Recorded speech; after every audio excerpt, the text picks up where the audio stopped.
ऐसा कहा जाता है कि आपके सारे सवालों के जवाब नेचर में ही होता है।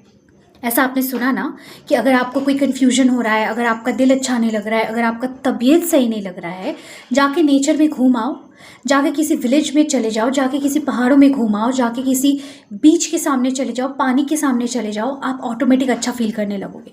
डॉक्टर्स भी ये सजेस्ट करते हैं, है ना।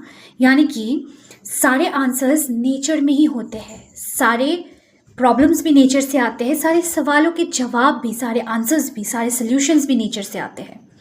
सिमिलरली आप देखोगे कि वॉलनट आखरोट कभी देखा है आपने?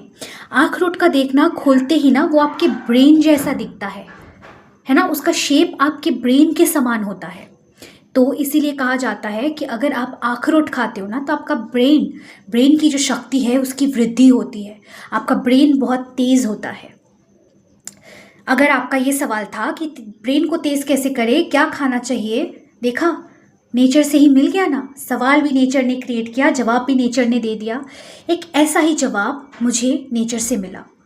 आपने कभी अपने कानों को ध्यान से देखा है? अपने कानों को क्या सीखने को मिलता है इस शेप से? कुछ दिखता है? कभी आपने एक बच्चे को एक माँ के कोख में देखा है, पेट में जब एक माँ प्रेग्नेंट होती है तो क्या उस बच्चे को आपने कभी उस माँ के पेट में देखा है अल्ट्रासोनोग्राफी में? इमेजिन करो, ऐसे ही कुछ शेप में नहीं होता है बच्चे का पैर ऐसे करके, और यहाँ पे बच्चे का सर होता है। ऐसा ही नहीं है ये शेप।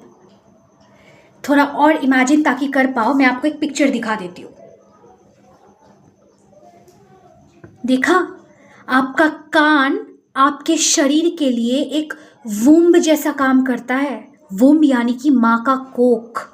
तो आप जो भी सुनते हो वो एक बच्चे के समान आपके शरीर में, आपके कोख में पलता है, और उसको अगर आप कॉन्स्टेंटली सुनते रहते हो ना, वो बच्चा जन्म ले लेता है। इसीलिए कहा जाता है कि वही सुनो जो आपके डिज़ायर के हित में हो।